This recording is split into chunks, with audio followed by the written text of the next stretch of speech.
ఏమండి, ఇంట్లో సరుకులన్నీ అయిపోయాయి. అత్తయ్యకి మందులు కొనాలి. నేను హాస్పిటల్కి వెళ్ళాలి. కనీసం బాబుకి మంచి బట్టలైనా కొనండి.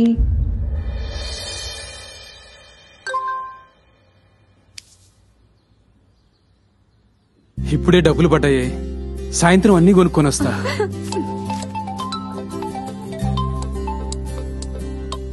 అన్నా అన్నా అన్నా ఇప్పుడే డబ్బులు పడ్డాయన్నా. 10 నిమిషాల్లో వచ్చి ఇచ్చేస్తా. ఓకే అన్నా.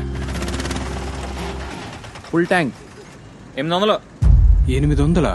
నిన్న 500 కదా. పక్క రాష్ట్రం వచ్చేవాడన్నా. డబ్బులు ముందు. ఏంటి మేడం, ఎప్పుడు కరెంటు బిల్లు 600 వచ్చేది, ఈసారి 1800 వచ్చింది. కొద్ది చూడండి మేడం. కర్మరా నాయన.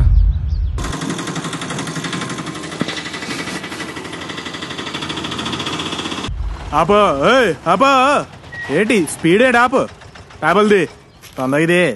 రే బ్లూ స్టిక్కర్ లేదు, 5000 ఫైన్ కట్టించు. ఓహో, స్టిక్కర్ లేనందుకు 5000 అయ్యా. ఆ స్టిక్కర్ నా దగ్గర ఉంది సార్. ఇదిగో సార్. అది అక్కడ ఉంటే చాలదు సార్, దాని మీద ఉండాలి.